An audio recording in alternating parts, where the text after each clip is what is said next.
Hello, and welcome to Horror Rewind. This is Kelly Florence. And Alex Schrader. And today we just saw The Possession of Hannah Grace. Oh my god, in the world's creepiest morgue in movie history. Gross! So I like the added plot point that the lights were motion activated, and my god, they went out after like 3 seconds. All the time. What kind of sadistic asshole would put censored fluorescent lights in a morgue in the basement of a hospital that looks like the Batcave, by the way? Yeah, it did look like the Batcave. Would you want to be admitted into that hospital? Never. And I would never take this job, and I would never want to photograph dead bodies. Like, all of that was a big nope from me. It makes me wonder what qualifications that it takes to be that type of person. Don't you need to have like mortuary science degrees, or not just hired off the street? Yeah, you would think so. And it's funny because they kept throwing the profession under the bus. Like, what happened to you to have this job? It's like, but I'm sure that, like you said, it takes many years of training. You think? It was very much a movie like glorifying night shift. It was the most inaccurate interpretation I've ever seen, being a night yes, nurse. you are a night nurse. So tell us, have you had any sort of interesting night experiences? Oh yeah, people come to life and crawl on the ceilings and strangle me. Oh God, one of my least favorite things, and which is my favorite thing in horror, is if people move in a creepy way, like this girl did, and she did. It was so gross, and just her dead body was disgusting. I've never heard that sound effect. It was the creepiest, like, crinkly noise. It's like squelching. It's just wrong. I was asking before the movie started if this was, a continuation or something of like the other possession movies, and it really wasn't. It was interesting. It was a different take altogether. Yeah, it's its own thing, because we've never seen a possessed body, after the person's soul has left, come back and it's healing itself by killing, and the possessed body is, still possessed and killing people. Yeah, I don't think I've ever seen that. No, and you never see, a typical exorcism movie is they start normal and then they get possessed, and then the big climax is they're going crazy. But then this was like started with the crazy, and then you see what happens when the body leaves, like what happens after the fact. It was interesting. Yeah, I was definitely a new and interesting take on that.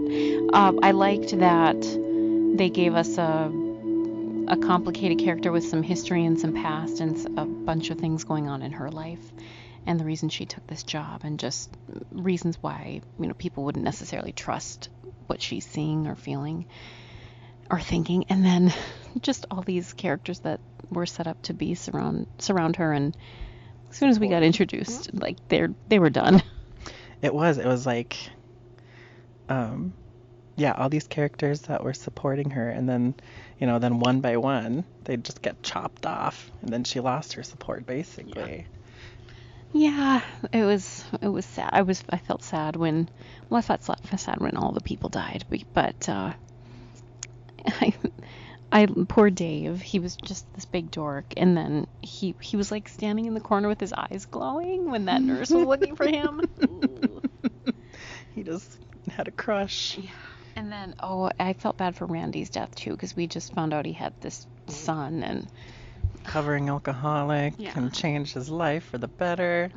A lot of night shift people, I guess, have substance abuse problems. That was a common theme. That's what they were saying. Like, keeps you out of trouble. Like, have you not heard of day drinking?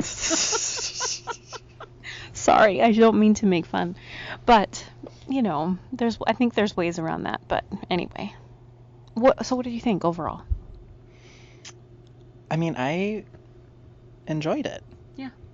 These Sony Screen Gem movies just recently have gotten pretty cool. With the Happy Death Day, and that escape room movie looks freaking bomb. Yeah, no, I'm totally excited. And give me a popcorn horror movie, which I think this is, a new, unique take on the exorcism possessed body thing, and I'm here for it. I was creeped out several times. Mm-hmm. No, it was it was a nice. I fully was expecting it just to be the typical normal Exorcist type movie, but it added a whole different level, and you got to see it from a different perspective, which was refreshing, which movies don't often give you.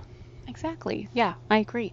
And it was nice to see too this possessed body had the supernatural power, so it was more than just like this creepy body. Like it could Yeah. hurt people. Yeah, that was one thing too, because usually you don't see demons or like possessed people Yeah. that could just fucking kill you in Yeah.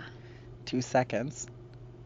Yes. Oh, it was good. I was just thinking about when she was in the bathroom and the hand came under the door. Ick. Ick. Oh, that's the one thing that bugged me. She did everything wrong. Like, she just, I don't know how many times she opened up that fucking cooler Oh. to go look at the body, like, check it out, like, Yeah. 6 times. I I'm like, know. no, leave it. Just leave the body in there. The door's opened, shut it. Don't open it up and unzip. That was hilarious. Okay, yeah. That was so funny. Oh, I know. And I just kept wanting to say, like, don't go check it out. Like, don't follow anybody. I would be out of there, but I would have Oh, lost yeah, my... yeah. And she had how many fucking times to leave? Yeah. You know, she's like, you want to take the night off? No. Then she sends her boyfriend back up in Yeah. the elevator and stays behind. It's like, what the hell, Yeah. lady? No, I would have been out of there so fast, but that's why I don't work in a morgue, I guess. No, I asked you if you would take that Yeah. job, and no fucking way. Oh, creepy. Okay, let's rank this movie on a scale of 0 to 10. We have to figure out a scale. What is something that stood out to you? Rubber band balls. Perfect. Rubber band balls. 0 being you hated it, 10 being you think it's a perfect movie. How many rubber band balls do you give The Possession of Hannah Grace? Oh, I think maybe like 7.5, maybe. Nice. Yeah, I would give it a solid 7. I think it was great. It creeped me out. It had a lot of a diverse cast. There were women, there were people of color.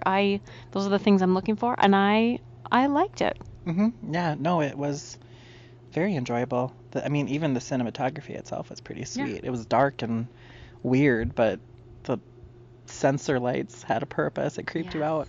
And the other thing I kept thinking too is it didn't go like, remember when we saw The Nun? Every single shot like that panned over, we knew the jump scare was coming, and this one had unexpected jump scares.